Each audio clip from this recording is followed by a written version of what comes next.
going on, people? My name is Camira, for those of you who don't know. I'm from here in Adelaide, from the northern suburbs.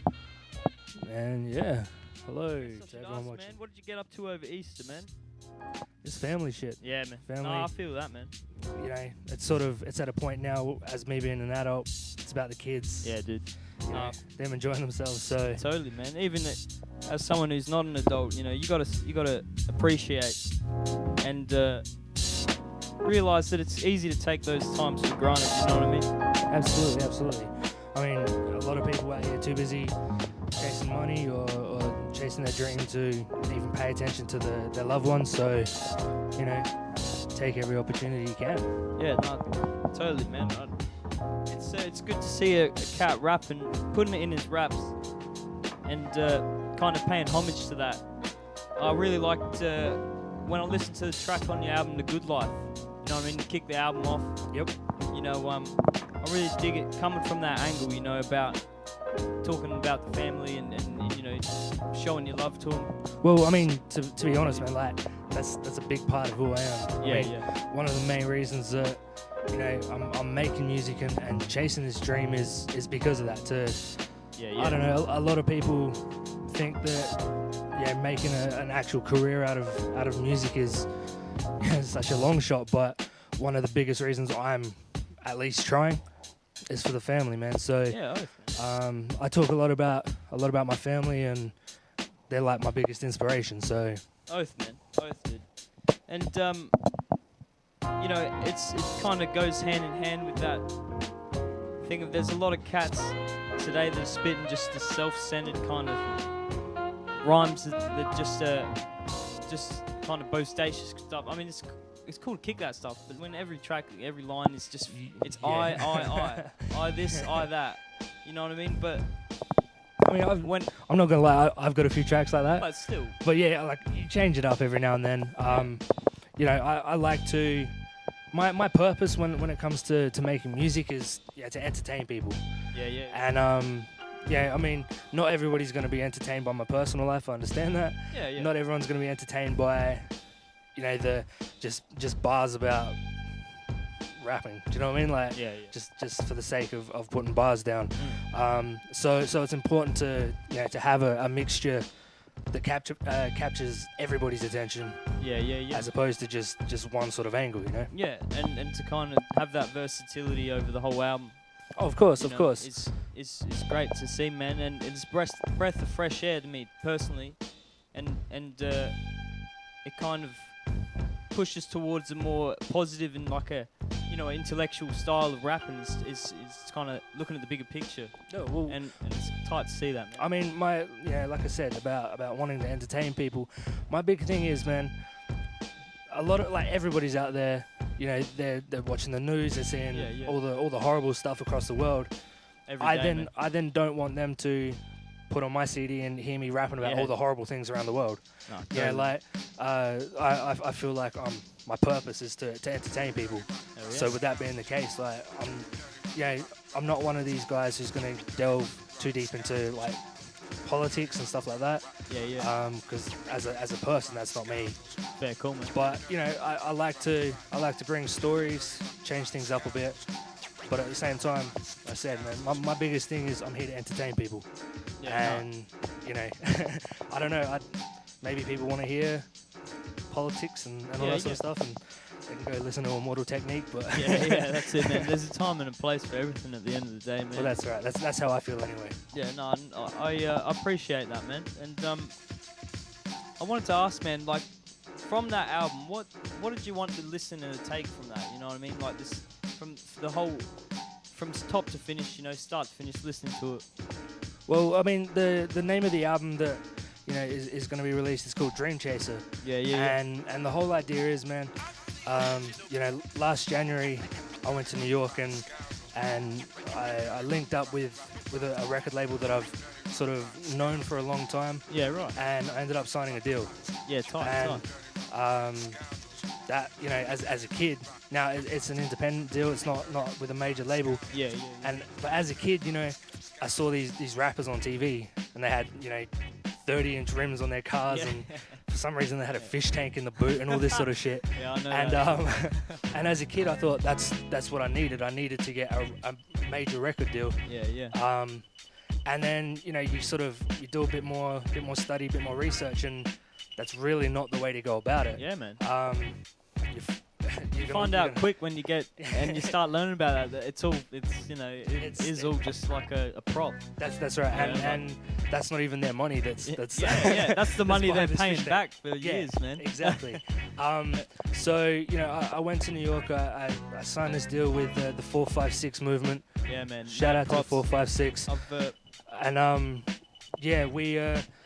we talked. We started recording the album, but that to me, I've always wanted to go to New York. Since I was a kid, I told my mum I was gonna go there, and as a kid I said I was gonna be a superstar. That's still that's still a bit of a way away, but so to sort of I digress from the question, but what I want people to take from this is, I want them to be inspired to chase their dream, whatever it may be. Hell yeah, man. And it doesn't have to be music related.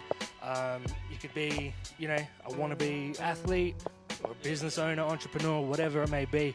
I want to sort of showcase through my music that you can chase your dreams as long as you work hard enough, and anything can happen. So I talk about that a lot in some certain songs on the album. Yeah.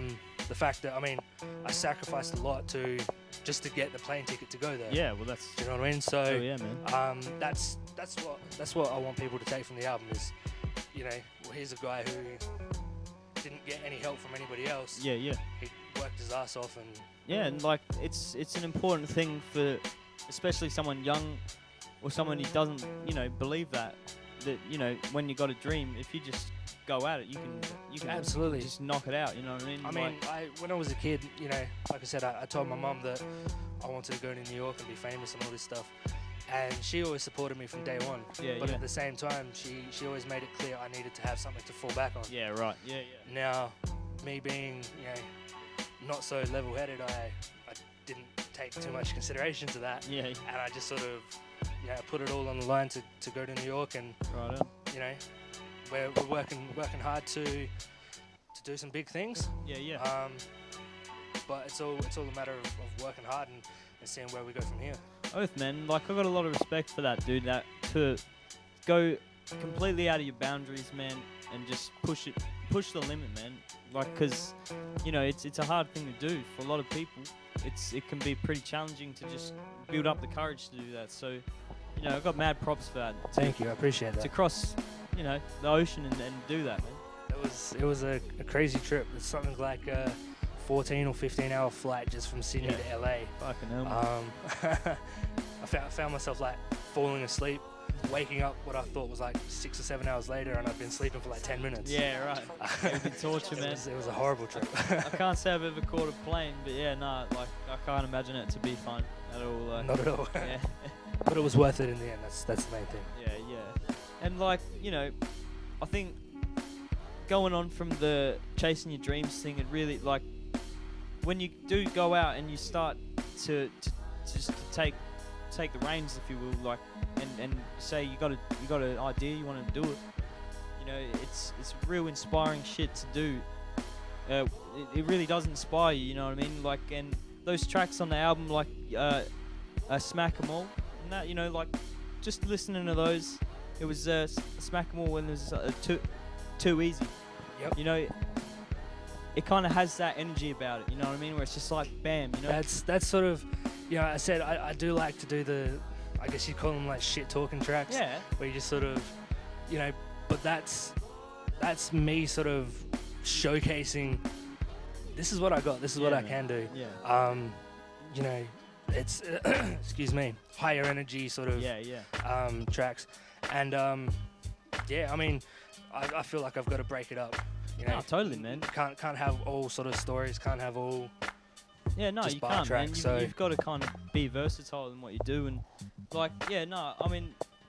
listening to those tracks, they do that. It's not the typical kind of that type of rap, if you will. You know what I mean? It's it's got a different vibe about it. You know what I mean? Well, that's. I think it comes through in the music of that. Chasing your dreams. kind of comes through that. Like, yeah, you know, like it's inspirational to listen to. From it's very much. I mean, my style, man. Like, I've never really been considered Aussie hip hop in my sound. Yeah. I'm from here, born here. Yeah. You know, this is. I'm talking to you now, and this is how I sound. My style of beats, they're heavier beats for the most part. Not your typical chilled Aussie hip hop sound, which, you know, that's something that earlier in my career, you know, people sort of, they ragged on me for that. Yeah, no, I can imagine, man. You know, I never changed. Like, this has been me. So it makes you who you are at the end of the day, man, and it kind of puts you aside from the rest. And I think that, you know, for someone who errs on more of the American side, if you will, but it's still Aussie. It's not like it's not at all like, you know, it's still got the gold sand, if you will, you know, and like it's still got all that. Well, I mean, and you're not kind of like, I don't feel that you're stepping on anyone's toes in the way, or like I can't see anyone ragging on you. Like, I can imagine they would back then, but like 10 years ago, people that it was different, I guess, not as big of a thing, but well, I mean, you know, like that's what I grew up listening to. Yeah. Nothing but Cypress Hill and Tupac and NWA. When you have that sound, well, since a kid, man, my older brother and sister played that stuff. Same. So that's hits and all of that, man. Rage and stuff like that. But you know, if that's what you sort of grow up listening to, that's going to influence your sound. Totally, man. Yeah. I mean, it was not very long ago, really, that Aussie hip hop really popped in this country. So, you know, to develop a sound from that wasn't really a possibility because I'd been so heavily influenced by the American style. Take that how you like. You know, some people might not like that, whatever. But you know, it is what it is, I guess. Yeah, man. And like, I think you do it, and you do it well, man. To be honest. Thank you. Yeah, man. Like, still on the dream chase thing. Like, when did you drop that, and where were you in your kind of endeavors of music at that time? Well, yeah. Like I said, when I went to New York last January, was when I started recording it. Oh, okay. Yeah, that's actually, like, I'm going back to New York in July to finish wrapping it up. We had a whole heap of problems with, we thought we were ready in regards to having it mastered by the team, and then there were songs we weren't happy with. I've announced this online, but I've got KRS-One on one of my tracks. Getting clearance and stuff from him's, it's not the sort of thing you can just say, okay, come on, hurry up. Yeah, totally. I know you know, so we've had a not a bunch of problems, like major problems, just little things that have delayed it. So when I go back to New York in July, I'm gonna hopefully wrap it up then. It's been a year and some change. So that's, you know, I don't know exactly when we can release it, but yeah, hopefully by the end of July, mid-August, it'll be at least finished. Then we can work on the promotion side of things and do all that sort of stuff. Yeah, tight. So, I mean, it would be quite a draining process, really, on the whole creative side of it, you know what I mean? And you're going back and forth from mastering, and like you said, not being happy with certain tracks, and that it would definitely kind of, it's cumbersome, you know what I mean? Yeah, of course. And I mean, what's great is within the 456, we've got producers, we've got other artists that we can vibe from and get their opinions, and we're all perfectionists. We all want the best out of each other. So, you know, I'm able to get their opinions on certain tracks or whatever, and take that on board. You know, not feel disrespected by anything they say. But it has been a long journey to try and do it. But I guess that epitomizes me as a person, because that's the sort of artist I am. I want everything perfect. You gotta take the time to do it. I'm not happy with. I told you before we came on air, like, my older stuff, I wish I hadn't released it, because I've progressed since then. I don't want to put out music that's sort of half-assed or when I release it, I'm actually better than what I've released. Totally, man. So it's keep sticking at it. Hopefully we can release it in late August or something like that. But if not, then that's just because we're still working to perfect it. You know what I mean? Nah, cool, man. Yeah, see, I was actually under the impression that it was already released, man. I've put out, I've released a couple mixtapes and a lot of I have released a lot of music, but Dream Chaser is something that I've worked hard. Me and the rest of the team, the 456 movement, have worked hard. To try and perfect it, and and at the same time, so we've got Alexa, who's an R&B singer, so she's put out a project. We've got Ace, who's another rapper. He's put out a project. Sin, who's kind of like the boss man, but he's also a rapper. He's sort of in that Diddy sort of mold. He's dropping a project soon. We're all putting out work and we're all helping each other with everyone's work as well. You know what I mean? So it's a matter of being patient as well. Everyone has their place, and that's something we all understood. When we were part of it. So I want to put out as much music as I can, but I'm not in any rush to put it out if it's not perfect. I'm putting out a free EP probably mid-May, by the end of May at least, called Because I Can. Cool, man. Just simply to sort of tie over the people who are waiting on an album or something like that. So we're gonna have a couple new tracks, a couple tracks that are actually from the album just as freebies. And me and my boy Legacy are remixing one of the tracks off the album as well. Dope, man. Looking forward to that, man. So we're actually remixing Smack 'Em All. So sick, man. That'll be pretty cool. Legacy's one of my favorite artists in Adelaide. He's highly regarded in my books, man. To be honest, I was actually cranking some of his music before. And yeah, man, some of his latest stuff is pretty good there. He's very underrated. I don't think he gets enough props for what he does. No, totally, man. I hadn't heard of him since till recently, and it just kind of blew my mind. He's got that real kind of clean cut, like the Mos Def kind of almost common kind of style, where it's just. But he can get bars, nasty. Man,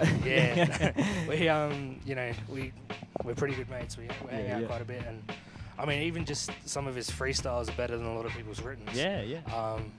And he kind of blacks out and sort of goes into the zone, man. And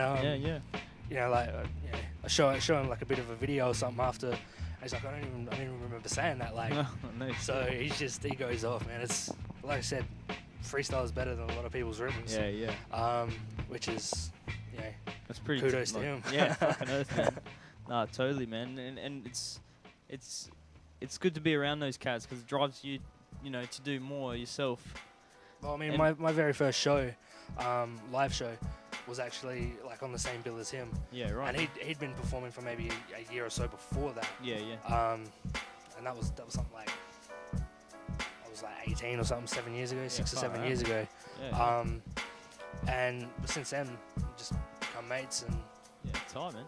Yeah, you just kick it every once in a while, then you kind of get close to see the two styles connect. Well, we work on tracks, and it's so dope, man, because it's like I'm pushing myself because I want to out-rap him, and it's vice versa. But it's like a friendly, healthy competition. Yeah, totally. And I out-rap him all the time. Talking about competition and that, man, I want to get the word out on here about the Battle of the Beasts, man. Yeah, so basically my role within the 456 movement, apart from being a recording artist, is to help sort of bring the brand out here. I feel you. Expand and have people know about us out here. So, I've been performing for a while. I've put on a few shows here and there, but me and Sin, who's the boss of the 456, we had a talk and decided that maybe like a regular sort of showcase is something that's needed. Fucking earth, man. Back in New York, they hold the BQE showcase, which is one of the hottest showcases in New York. For the underground talent. So I wanted to kind of do something in that sort of mold. we've done one showcase a couple months ago. It's called the Battle of the Beasts. Basically, the concept is it's kind of a little bit like Battle of the Bands. Yeah, so I feel you, man. we have a bunch of artists perform. We've got some judges in the building, some credible judges. It's not just, here's John who works at Coles and he's going to decide who was hot. Do you know what I mean? I know what you mean, man. we have people who are credible. So, last time we had, I forget his name, the dude from Clinic 116, Justin from 116. Right, yeah, that fella, man. It's mad cunt. We shout outs to that fella. we had Decoy. Legacy was actually a judge at the last event as well, as was Will, who owns a clothing line by the name of Master Q. Okay. It's like a hip hop branded clothing line. Sick, man. So this time around, man, basically we're gonna have Prime from Pagan Ellipsis. Yeah. Man. Dude is burn him. Yeah, absolutely. PJ Merton, ex Hilltop Hoods manager. Yeah, right. We got Decoy coming back. We've got a few other dudes as well. In terms of performers on the night, we got Shawnee MC, an expressionist. Dope, man. Method artists who. Yeah. Shout outs to Method artists. Those dudes put on a great performance last time around as well. Dudes like Dr. Carnage. We got Illuminate, who he's actually an Adelaide boy. He lives up on the Gold Coast right now. Oh yeah. So we're bringing him down. He's going to perform. Sunlight, we got someone representing the girls. Hell yeah, man. I need more FemCs going on. Yeah, absolutely. Who else we got? We got shit, it slips my mind. We got a tight lineup, man. That's for sure, man. There's a lot of dope artists. But we've also got so basically what will happen is they'll perform. The judges in the place will choose who they thought was the best performance of the night. Yeah. And that performer will win $300. Right on, man. We've got some dope prizes. Kings of Chaos are donating some clothing. Right. We've got Alizé sponsoring the event. Tight, man. That shit's like you can drink that shit. For absolutely. Hell yeah. So they're sponsoring the event. They're putting together a prize pack for us. So that'll also go to the winner. Yeah, right. And we've also got Dialect and Despair headlining the whole event. Shit, man. So that's sure to be a good night, bro. They won't be competing for the 300, but they're gonna rock a set as well.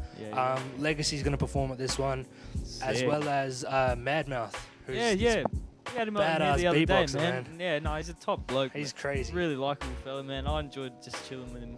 But yeah, that's June 7th at the Bridgeway Hotel in Paraka. We keep it kind of northern. That's cool, man. It's a dope venue. We pretty much packed it out last time around. I actually heard last time it was pretty shit hot. You know what I mean? It was crazy, man. I was very surprised, because not that I didn't expect that, but the artists, they work their asses off with promo and getting the word out there, and it was crazy, man. And everyone, what was so great about it was on the night we had people coming up asking me when's the next one. And then the event hadn't even finished yet. Do you know what I mean? So that's how I kind of felt like it was something special, something good, and so we're gonna try and do it every 2.5-3 months. Sweet, so it doesn't oversaturate. Yeah. But also the venue manager at the Bridgeway has asked me to the next one if we could do it down at Hallett's Cove. Yeah, cool, man. Yeah, because go down south, man. Yeah, well, something about the actual club, the venue owner owning a venue down south as well. Yeah. So we're gonna try and spread that. I've got a lot of southern artists in mind already. Yeah, dude. There's a lot going on down there, man. Yeah, that's. I mean, it must be the air. It must be the air or something. I don't know. I don't know. I don't know if I'm biased because I'm from the north, but it's kind of this. Yeah. No, fair, cool, man. East Coast, West Coast thing. Yeah, no, I know what you mean. But there's a lot of dope artists down there, so I'm gonna try and get a lot of them involved. Yeah. But of course that'll have to wait till I come back from New York. Yeah, of course, man. In August, so.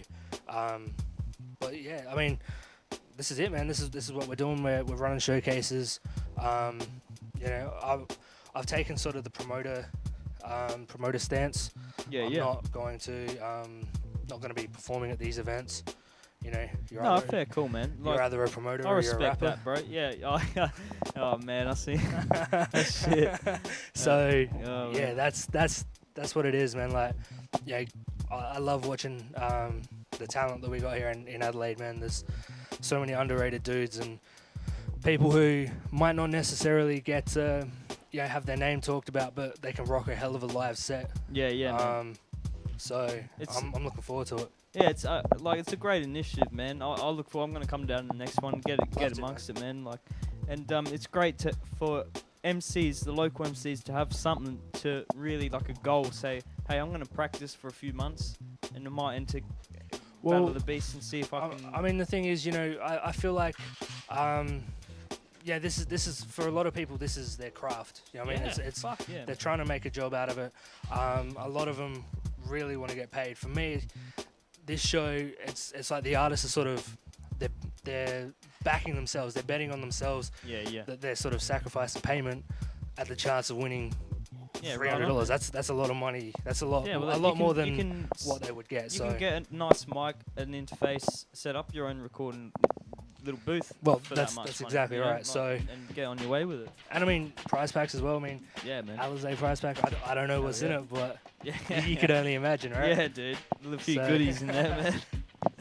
Nah, sweet, man. And shout out again to Kings of Chaos. Kings of Chaos are throwing in a clothing pack as well. So, I mean that's what it is, man. We're trying to.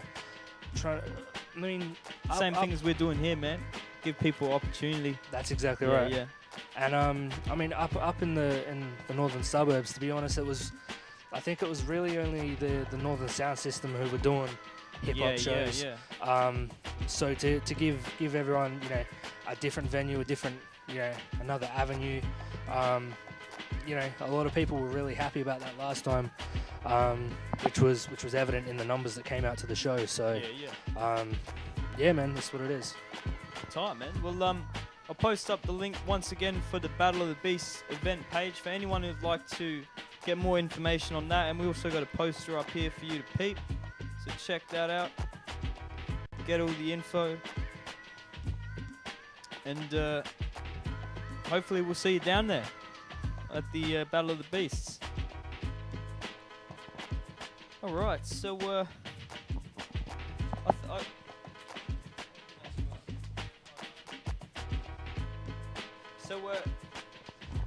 who can enter the league and how do they do it, man? Like, who do they get at? Well, I mean, I'm sort of. This is only the second one, so I'm picking dudes who I know sort of can put on a good show. You've got a bit of showmanship. But at the same time, it's important for me to help give some of these guys opportunity. I remember when I started rapping, I was like 16. I didn't get my first show till I was like 18, 19. Because there was no avenues for me. No one putting them on. And so it's important for me to help out with that. I mean, I don't know. I'm not really one of these guys who particularly likes people hitting me up begging for a spot. Because it's a little bit awkward when say you got the spot filled or something, or like totally, man. I know what you mean. But absolutely, I mean, you can hit up Camira the rapper on Facebook, and just I'll post up when we're looking for artists for the next one, and you can drop a link or something like that, and I don't feel I'm sort of on this level that I will pick and but totally, at the same time, like I will pick. You got to run the show, you know what I mean? That's right. But so there's not really a process on how to get involved. More so than I'll find you. Cool. But so. Tight, man. No, I like that way that works, man. Like, I think you got to have some quality kind of control, if you will. Well, that's right. There's a lot of cats who kind of half-ass their live acting, or like maybe not half-ass it like they mean to, but they'll either have a few drinks and then absolutely one turns to 5 or 10 and then get on stage and they're fucking no, that's right. And I mean, at the same time, like I said, I'm representing the 456 while I do this. So it's important that the product that we put out is it's tight, it's quality. And that's half the thing. Aussie hip hop seems to be so clouded by so many stereotypes of fucking, you know, old Darren at the trainer or whatever, spitting a freestyle and just going off his nut or whatever, you know. Yeah, well, that's the thing as well, man.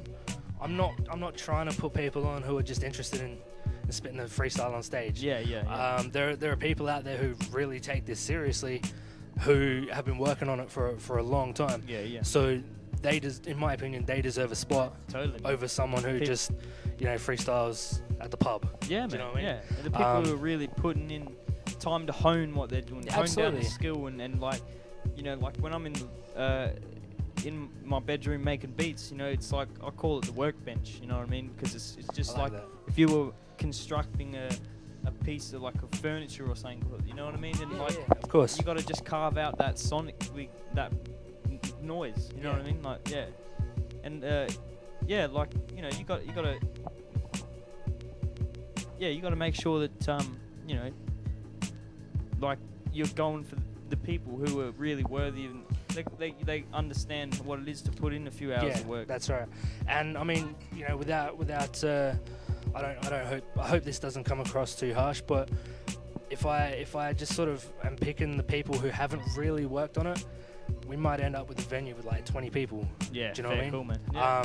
These people that I put on, they're out there hustling, they're promo, everything like that. People, you know, they're developing a buzz, and they're able to bring these people to the events, which doesn't only benefit themselves, but it benefits the other artists because it helps the other artists start to develop a new fan base. Totally, man. Sort of, you know, dig into, you know, rapper X's fan base. You know what I mean? Totally, man. Cause but if I just put on a bunch of people who aren't taking it seriously, they're just after a quick $300, then, you know, they're probably not going to put in the work that some of these other guys are. So that's what it is. Yeah, totally, man. I got mad props for that, dude. And you know, it's great to see someone taking the initiative to go and have an idea, make an opportunity for other people, man. I got mad respect for that, dude.